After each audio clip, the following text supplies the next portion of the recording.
Gedebang, gedebu, gedebang, gedebu. Usap perut lenggang-lenggok dah bermula.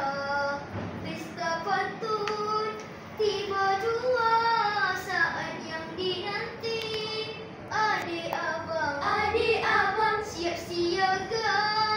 Mari kita berbalas pantun. Bagai serai kita serumpun, bagai sirih tersusun. Ada jual, ada beli, ada maksud, ada pembayang. Mari kita kenalkan diri, kami di sini takkan goyang. Kenal pasukan, ayo mulakan. Maklum anggrek akan berisi, pantun bersimpul dalam bicara. Senyum menarik, nak darah suntik. Kalau membebel, panas membara. Atau kenaikanlah pemantun pertama, maklum anggrek Natalia Curie.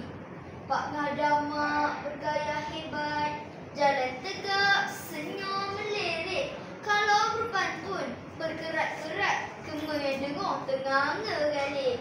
Teman kenaikan pemantun kedua, Pak Ngadama, Pak Lebai Sangkut, Abdul Hadi Al-Harith. Maudah melatih cantik batik, sambil mengeluh berbual kosong. Kecil melatih, comel dan katik, pantun ditaruh, koma terlopong. Pemantun ketiga, Maudah melatih Isyirah Imani. Mau cucuk embun, pemantun keempat, terpaling muda, comel sekali. Mulutnya becok, kuat menyakat, aja gemar nyanyi lagu Piramli. Pucuk Embun Nur Ar-Rashid perkenalkan diri, adik bongsu dalam pasukan.